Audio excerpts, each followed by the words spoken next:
So good morning, everybody, and welcome to the last day of the Academia Engelberg Conference on Food Security. My name is Wilhelm Grüssem from the ETH in Zurich, and it's my great pleasure to share this last session with three really interesting talks and also a final discussion with our young scientists. So in the last 2 days we have spent quite a bit of time talking about various aspects of food related to food security, and this morning we want to focus on some of these aspects in more detail again, and especially think about how really highly developed and advanced countries like Switzerland can contribute to food security, how we might have to actually rethink our eating habits, and then in the final talk illustrate what we have actually done today in dividing the world into hunger and abundance, and how we can actually, what we need to do to change the situation.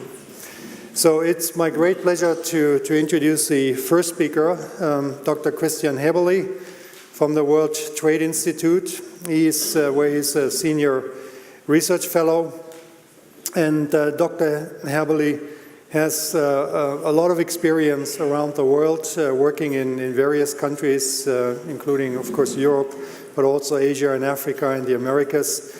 And he has worked for several organizations, and it's also been a leading expert and leader also in negotiations with the WTO, where he's chaired various committees, including Committee on Agriculture. So, Dr. Häberli, the floor is yours.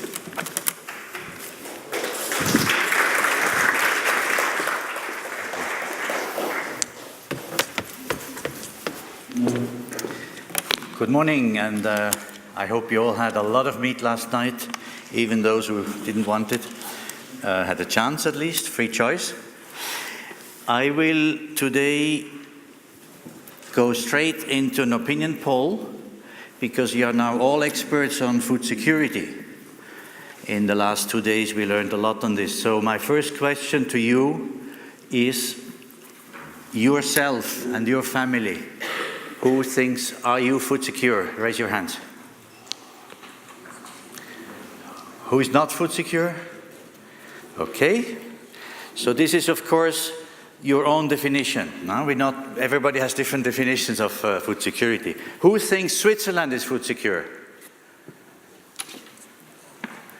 Who thinks it is not? Okay, we'll see that perhaps at the end. And the last and the more difficult question, is Switzerland contributing to food security, or is it reducing global food security world over? Who thinks it is contributing to food security? Who thinks it is reducing food security?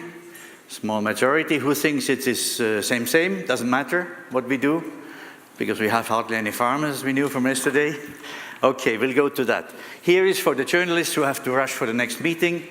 I want to share with you today that food security is more than farmer security. I want also to share with you that if we talk of sustainable food production, this is not just a question of adding subsidies and having some border protection. And finally, we talked a lot about small farmers, family farmers, resilience, and this is not what is meant by, I think, by my understanding of what is meant in food sovereignty. This, so far, for the fast readers. And here is an economist team from Rome University, which I found yesterday, and I found it quite interesting. I want to share that also with you before we start. Food security has many dimensions that I think we all agree, we all know it's complex and all that. Trade in agriculture matters for every country. No country has no agricultural trade except perhaps Hong Kong or some exceptions like that. And here is the hypothesis, you have trade policy distortions in various ways. Economists will know what that means. They are significantly correlated with the different, not all, but various dimensions of food security. So this I find interesting. You have trade here, you have food security here. It's not the same. One doesn't ensure the other, and so on and so forth, but there's a correlation, as economists call it. I'm only a lawyer, so I can't too much comment on that. So the conclusion in that article, I read it to you, both discrimination against agriculture and excessive, whatever that means, excessive support to agriculture lead to poor performances in all dimensions of food security. Here, they take another one than from the FAO, the definition: availability of food, access to food, utilization, and stability of food production and consumption. Okay, let's go to Switzerland now. And we are a happy country which has everything in the constitution because we vote so much on it. We have an agricultural article, we have stockpiles, and we have trade. I start with saying food, I hope you agree with me, can only be produced on a national level or traded, meaning imported, or stocked, and that would be what I call deferred consumption. It is a stockpile which allows to fight against trade disruptions, against price variations. There's a very big number of variations in stockpiles. The Swiss type is a very special one. Seb Ackermann here will know more about it. He's the president of the stockpile. So let's look at the agriculture first. Agriculture has an Article 104 now. This was a long discussion for decades in Switzerland, and now we have a multifunctional agriculture, the only country which has it in its constitution, and with three basic objectives. We have seen in other countries like the United States, they have a Swiss Army knife, as President Obama calls it in the Farm Bill. We have three objectives in Switzerland. We want to contribute to food security, first objective. Second objective, we want a sustainable and market-oriented production. That includes landscape management. And thirdly, we want decentralized settlement. For a Canadian or an Australian, this is something they cannot understand. But in this country, we want people to live in Engelberg, in Saviental, and such places. And agricultural policy is to contribute to all of these three objectives, okay? Now, what does it mean in food security terms? We have a difficult nature for agriculture. We have multiple policy objectives, as I just said, and we lack competition. We lack exposure to international competition, okay? And that makes lower productivity, and it lowers, therefore, food security and increases food consumer prices.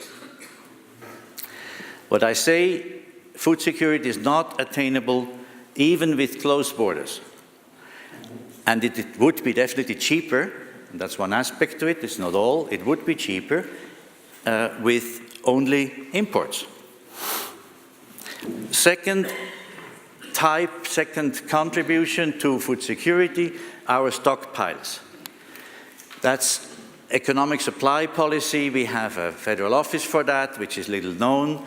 It is more or less privately managed. It is a government mandated but privately owned series of stockpiles, ensuring that at all times we have in this country 3 or 6 months consumption for cocoa, coffee, wheat, rice, and sugar, and some other commodities, and of course you have the same for energy and for other commodities vital for this country.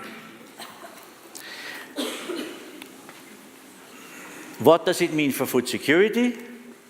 We have this, whether or not that's correct, we know that the borders might be, the traffic might be disturbed.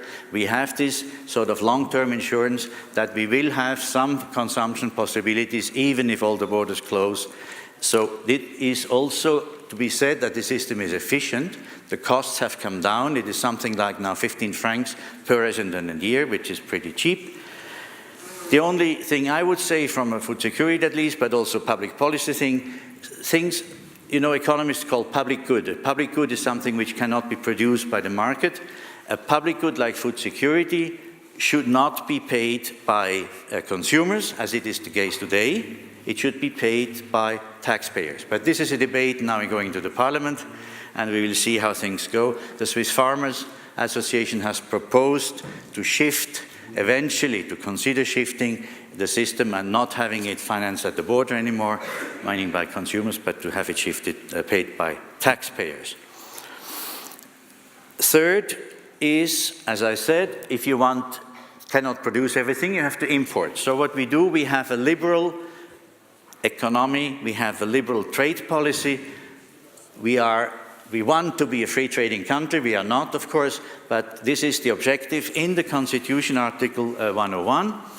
And here, this is the constitutional basis for concluding trade agreements. They are called free trade agreements, but in agriculture, as maybe you know, they're all but free.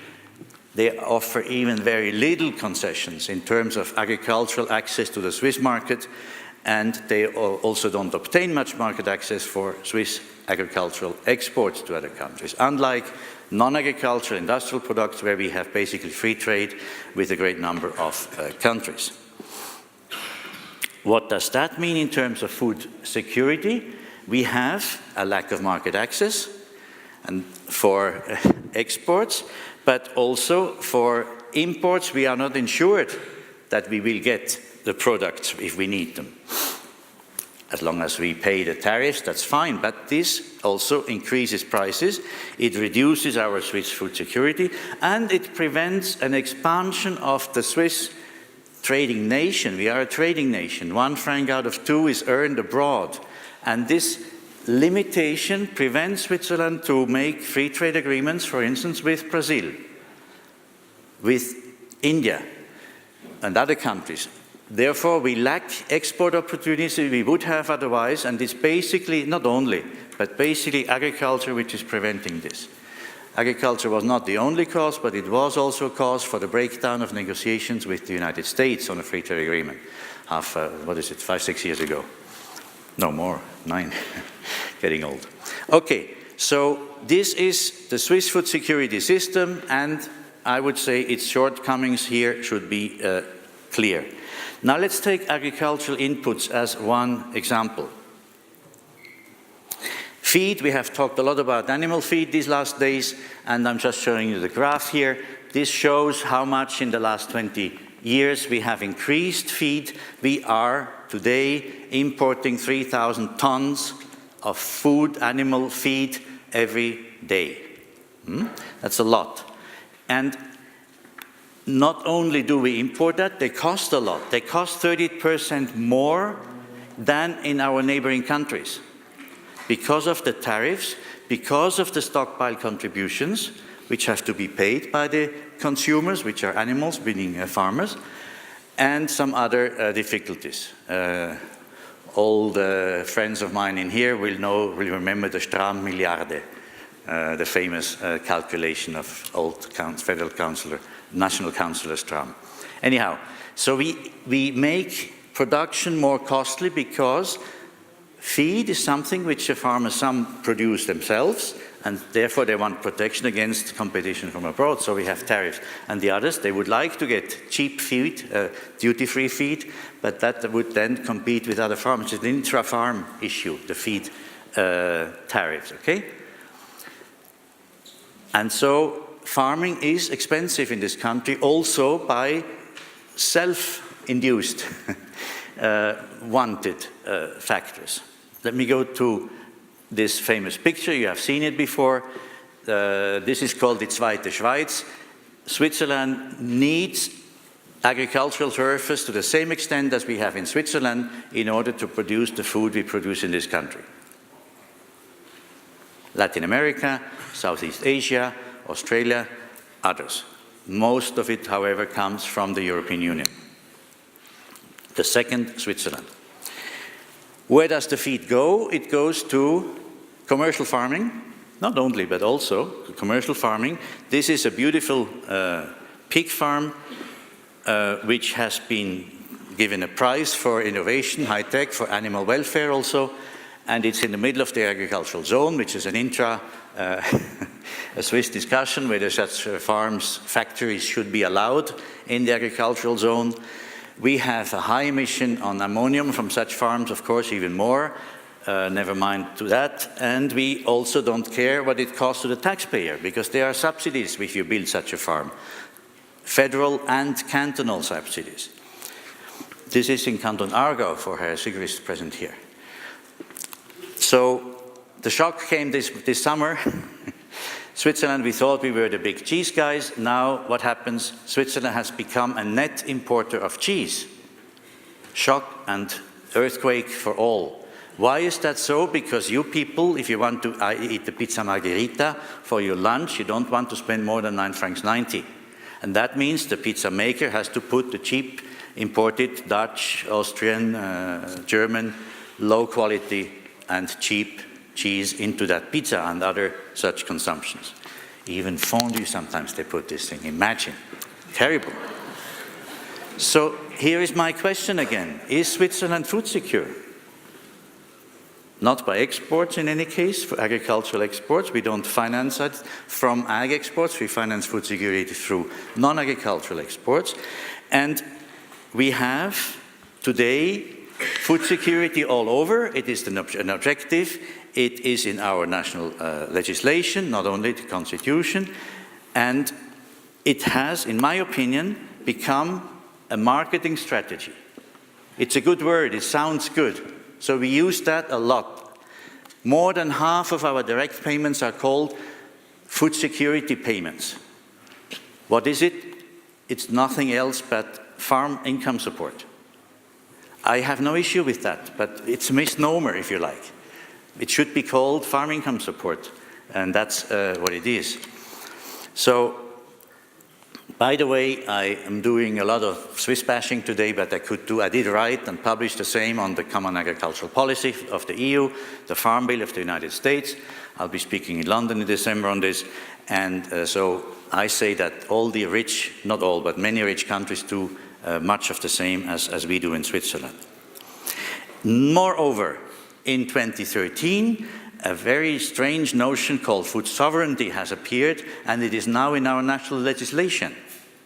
Nobody knows what it means, except Via Campesina, who is the author of the term in the late 80s in the anti-globalization move, and that has now become a basis for these direct payments and other such measures.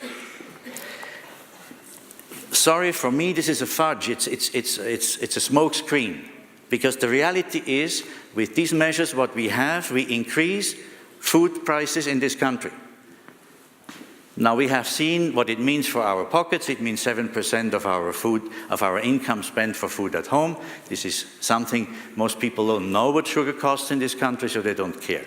Okay, but the prices are higher, and not every Swiss resident is rich. We have working poor, and for them, it's more than 7%, maybe 15%. Maybe that is also not the biggest, a very big amount, but it is not negligible. We also have in Switzerland, but even more in other countries, less rich countries, when we spend money on farm security, we spend less money on we can spend less money on other growth strategies. And finally, what we do, we displace more efficient farmers in other countries, including in developing countries. They lose markets and they lose income. That's a fact we cannot avoid. This is wanted by the Swiss people. I have no issue with that. I'm a Democrat, but we have to acknowledge the consequences. Let's move now for a moment to global food security. I always make the difference between household, my three upfront questions, household, national, and global food security, total different subjects, different tools, different issues to be reckoned, to be dealt with. Here is my favorite organization, the World Trade Organization. What does it do? We have trade rules since the conclusion of the Uruguay round for tariffs, the border protection. Now everything is in a tariff. Nothing else can be done at a tariff. We have some safeguards. In my opinion, they are not correctly, not sufficiently used, but these are the two border measures allowed. Everything else is not allowed. Subsidies, inland subsidies, domestic subsidies, We have unlimited in WTO the so-called green box possibility to fund farmers for public goods production.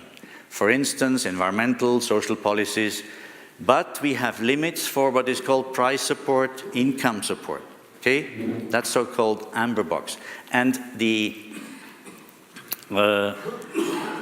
limits, one has to say, are very high. Switzerland had, before the Uruguay round, 7 billion a year of these, 6 billion a year of these income supports. Now we have a possibility to spend 4.5 million, but we spend much less in actual support. Of the amber box type, we have a lot of more now green box. Some people of here know what decoupling means. When you shift the support from price support to social environmental policies, then you have no limit in the WTO anymore. Okay, that's your own finance minister who tells you how much you can get. Export subsidies, arguably the most distorting trade measure, promotion measure, have been reduced by a third, more or less, and no new ones for new products can be introduced. Countries which did not have such exports, do not get them. Switzerland, the only now, officially at least, measure we have is the export of commodities, of Swiss commodities in processed agricultural products. The famous Schoki-Gesetz, la loi chocolatière. So we have some export subsidies which are legal, perfectly legal under WTO rules, and we still do that. What does this now mean? These three rules from the WTO on food security. We have more foreseeable trade. You know the tariff you pay next week when you reach Botswana, and with your exports you know what tariffs you come to when you come to Switzerland. You have no more import quantities which are manageable. Before we could decide 3 times a week how many more carrots or strawberries or peaches were to be imported into Switzerland. This type of system is officially over. We cannot do that anymore. And other countries also cannot do it, okay?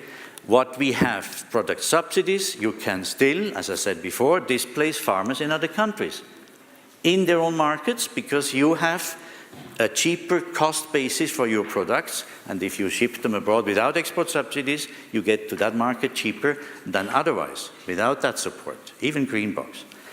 And, of course, in their own markets and in our market, we have better competition possibilities against cheese from Holland or New Zealand, even if it's duty-free, which is the case for Holland.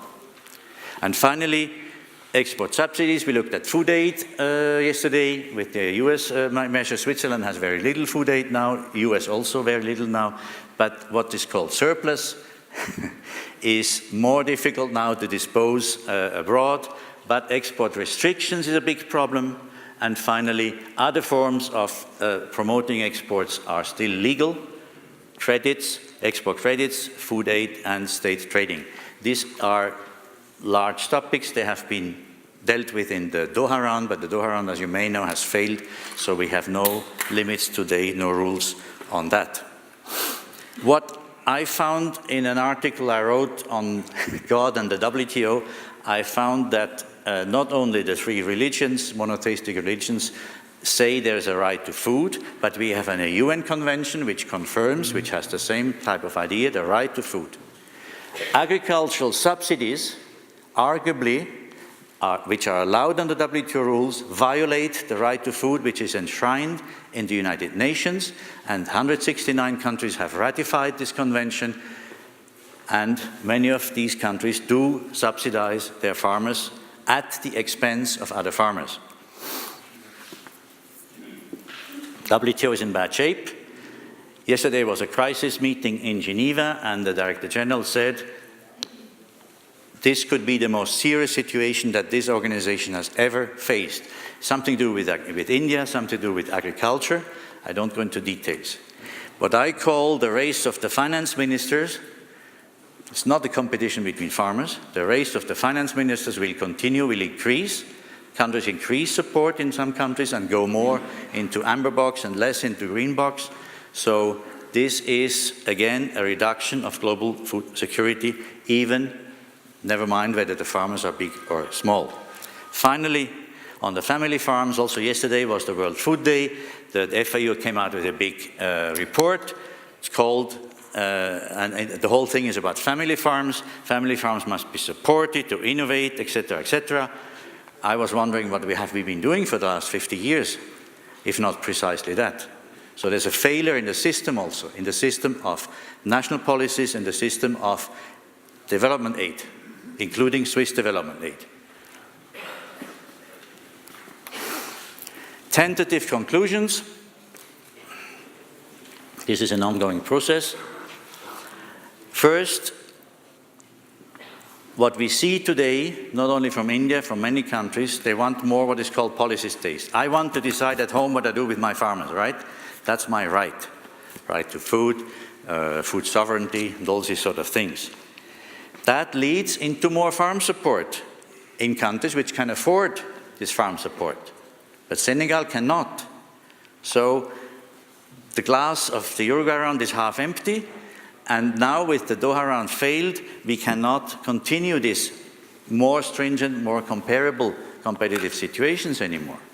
So we have more policy space. I read here a loss of efficiency.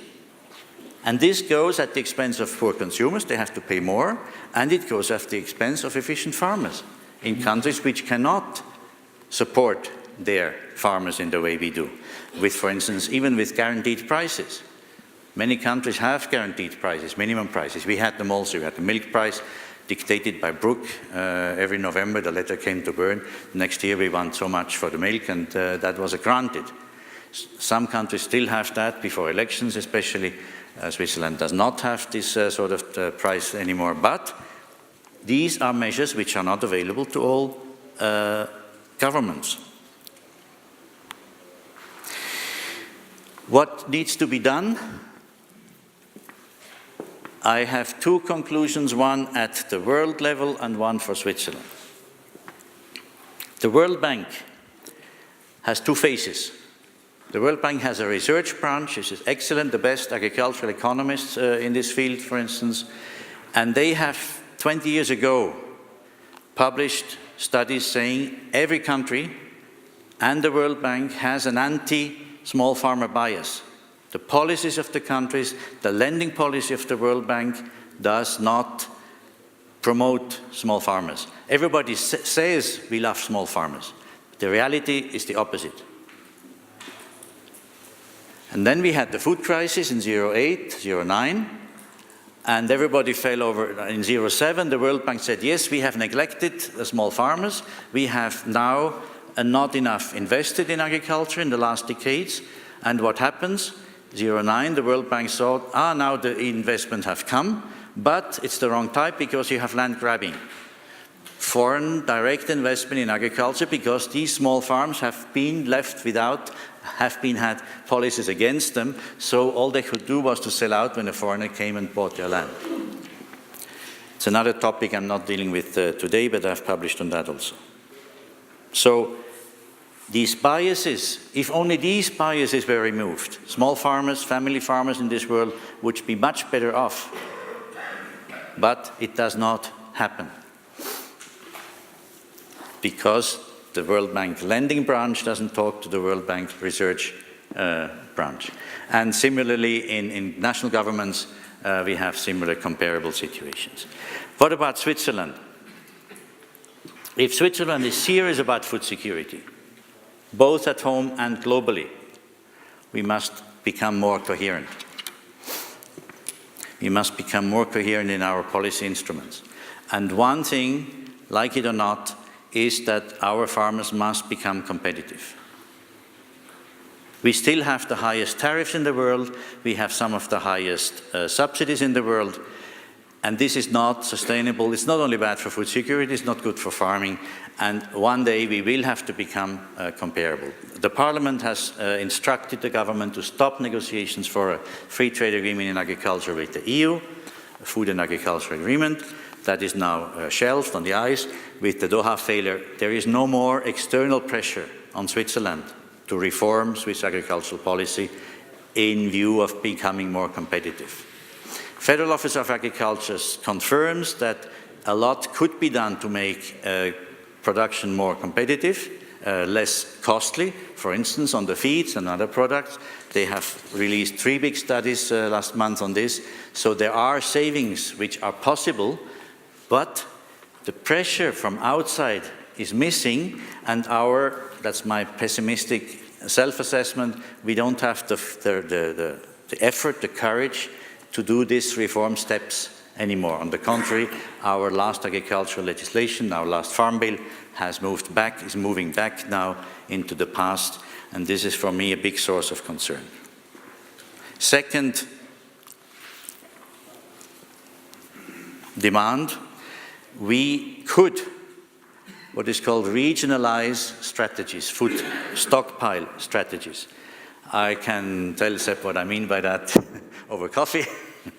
It would be to have, because bad harvests don't happen in a whole continent. It happens here, but not there. So you could have a sort of virtual stockpile system by which countries with reserves, which have not bad harvest or political disruptions, can help others. Switzerland could do that in combination with the European countries.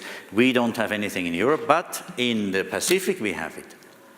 Southeast Asia plus Japan, China and Korea, they have a system by which they can release rice, for instance, which is the staple food there, very quickly, very efficiently. It's not working very well, to be honest, but there is a system we could look at also for Swiss policies.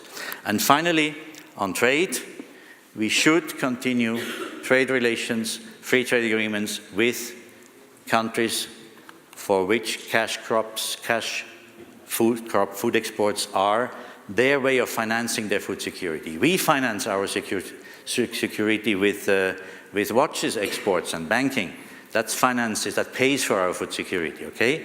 Other countries, like Colombia or other Latin American countries, Southeast Asian countries, they export cash crops to buy, they export coffee to buy rice. And this makes sense for some countries. So if we had trade relations freer with such countries, we would contribute to their food security and to ours. Okay, that's all. My last question is, anybody changed their minds from my first question, whether you are food secure, whether Switzerland is food secure, and whether Switzerland's impact on global food security is positive or negative or indifferent, but maybe you want to leave that for the discussion. Thank you very much.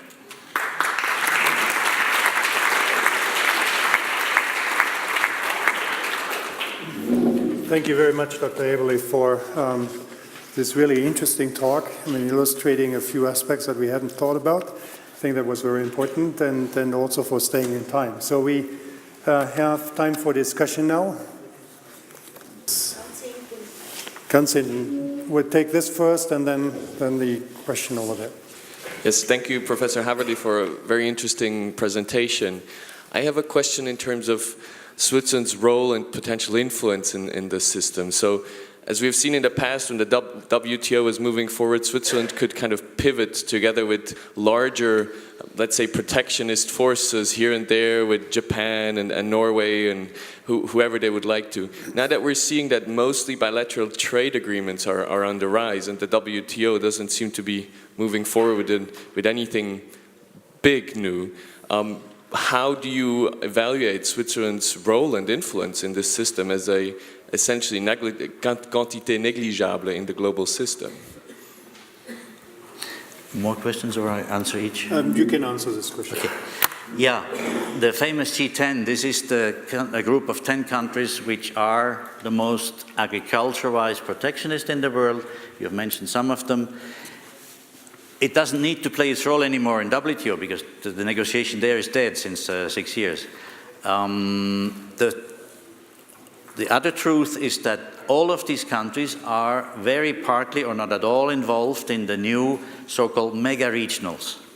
We have 2 huge regional trade agreements which are being negotiated. One is the Trans-Pacific Partnership Agreement, one is the Transatlantic Trade and Investment Partnership between the US and the EU. Trans-Pacific is a sort of anti-China agreement, but the big question is whether Japan will join or not, and Japan may join because they have an interest there, but the US wants the full access, and it's a long story, but basically the problem is that Japan has made a deal on quotas with Australia. More and more Australian beef now moves to Japan. If the US doesn't sign with Japan, they lose their beef exports to Japan. And that's big. And that will be one of the key points in this negotiation. But it's one story. The transatlantic one, it's more important for Switzerland also, because if that comes about, that is more than 50% of world trade, more than 50% of world GDP, and that will be the setter of the new standards. They negotiate also on a lot of non-tariff barriers, including food safety, animal health, and human health. And if they agree, the two big guys, US and and the European Union, then the rest of the world has to follow suit, and if they don't want to lose that huge chunk of the world market. So that will be a big pressure on Switzerland to join one way or the other. My personal assessment is these agreements are not yet signed and dry. They are not home. And they will not change the world as we know it today, because we have today very little readiness for cooperation on a world scale. The same for finance, the same for energy, the same for climate change. These are not times for agreeing on things. We have wars today in this world. So Switzerland can sit tight, I think, for some years to come without having to undergo big changes in our farm policy.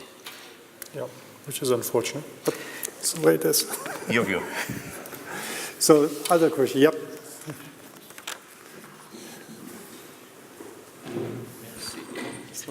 Dubochet Lausanne. You suggest as a solution that our farmers must become more competitive. Is this possible, taking into account the geographical structure of Switzerland and your proposal to remove anti-small farm policy bias? But the anti-small farm policy was considered in the world frame. So I don't know what this means. Thank you. Okay, thank you very much. I didn't go much into details here. Competitive, Switzerland is not competitive today because, as I said, we have the highest tariffs and we have the highest subsidies. So without that, we don't go competitive. If the farmers were supported only for the public goods production, environment, landscape, what have you, decentralized settlement, that would allow them to bring products on the market which are more cheap and which could be competitive without tariffs. I have made a study with Robert Huber from ETH Zurich showing that the agricultural surface would remain the same in Switzerland if we had no tariffs and if we had only green box support. The surface would not reduce, and this is a public good. This is the interest of our voters and taxpayers. We want the surface to be intact. We would have a revolution in production. We would have totally different agricultural production with such a change. Yeah? WTO plus.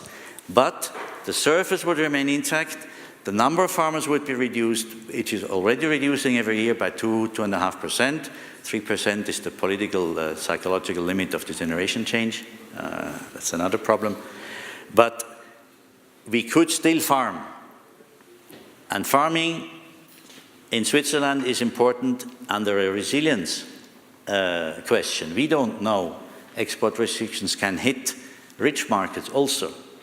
Last time round, the world market price for rice went up 4 times and people could not find rice on the market. Indonesia, Philippines could not buy any rice because all the other countries had restricted, prohibited exports. Argentina exports soybeans, as you know, and sometimes they have restrictions or taxes on their exports, and that can hit us also, right? For this reason, I say that Switzerland has the right to food, to produce, even if we are not fully competitive. But we are so far away from there that I think we must make a move there.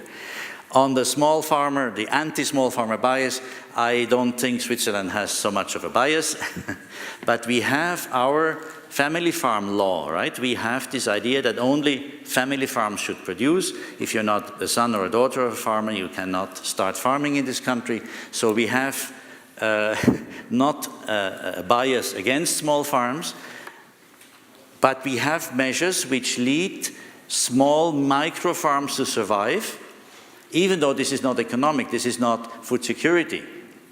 We have hobby farmers, and the big farmers and the medium-sized farmers, they are very unhappy about that. There's a big debate within the farming community whether such hobby farms should be allowed to be maintained, or whether we should have a natural development towards more sizable, more economically viable structures. This is an intra-farm debate, which is quite an interesting one, and where we do have some sort of bias. But again, that's another discussion. I only think efficiency is a must for food security. In this morning today, that would be my statement here.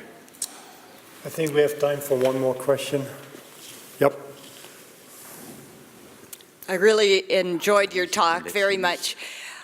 As you know, in the U.S. Farm Bill, we've gone from direct producer support towards crop insurance programs. And when you go through the crop insurance programs, it's really direct support in disguise in some ways. I mean, it's still going to support the same types of farming and so forth at the taxpayer's expense.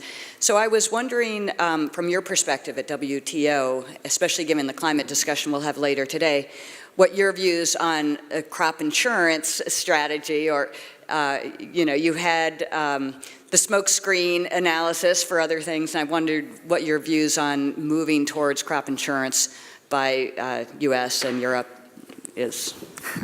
Thank you. The good news from a global food security perspective is the US has low tariffs for agriculture. Not for all. We have some very high tariffs for like orange juice or cotton or tobacco, but low tariffs overall. The bad news is that the US has not only a big support to farm, but it also directs it directly at world market prices. It used to be the so-called counter-cyclical payments. When the world market price goes down, farmer gets compensated. Easy. And nobody else in the world gets this sort of cushion. Yeah, that was really bad.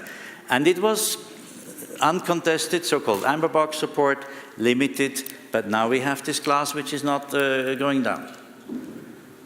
Amber box entitlement under WTO rules, and I said so, a violation of the right to food, amber box entitlements are 60 billion euros for the European Union. You? Yep.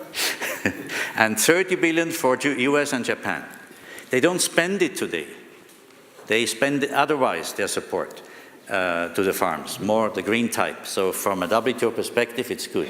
WTO is not about good policies. WTO is only about whether you step on my foot or not. And then I can defend myself in the WTO rules. It's not about good ag policies.